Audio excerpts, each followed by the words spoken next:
Taille 9 cm, poids 70 grammes, particularité chocolatine de compétition. Dans quelques jours, Lucas présentera sa viennoiserie au jury de la première Coupe du Monde de chocolatine. Derrière lui, des heures de préparation pour aboutir au geste sûr du futur champion. Le plus important, c'est toujours rester le plus rectangle ou carré possible pour avoir le moins de pertes après. Habitué des concours, Lucas Buss a déjà fini 4e en finale nationale du meilleur croissant au beurre d'Isigny. Cette fois, il présentera 2 versions de chocolatine, une standard et une revisitée. Je vais rajouter une pâte bicolore que j'ai prélevée de ma pâte normale.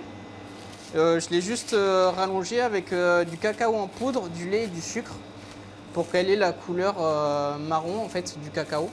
Et je vais faire un lamage saucisson, ça s'appelle. C'est donner plein de petits coups de lame fin pour que j'ai une vision noir, blanc, noir, blanc, noir, blanc. C'est comme un zébrage. Mais le secret, c'est surtout le chocolat qui se doit de surprendre le consommateur. C'est un chocolat aromatisé à la noisette auquel je vais rajouter des cacahuètes torréfiées dessus. Comme je suis gourmand, je voulais me rapprocher le plus possible du Snickers. Par des essais, j'ai trouvé petit à petit la meilleure solution. C'est vraiment un produit où il n'y a pas une technique à suivre bête et méchant. Il faut se l'adapter, se l'approprier. Pour moi, côté boulangerie, c'est le produit le plus créatif. À ce stade, il est temps de poser enfin la question qui fâche. Alors, chocolatine ou pain au chocolat? Ah, chocolatine. Comme tout bon Aquitain, chocolatine, ouais.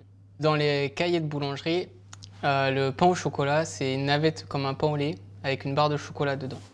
Pour éviter la bagarre générale, Lucas Buss a nommé sa création Carachoc. En attendant la Coupe du Monde le 27 mai à Toulouse, sa viennoiserie est en vente tous les samedis dans la Bastide de Montpazier.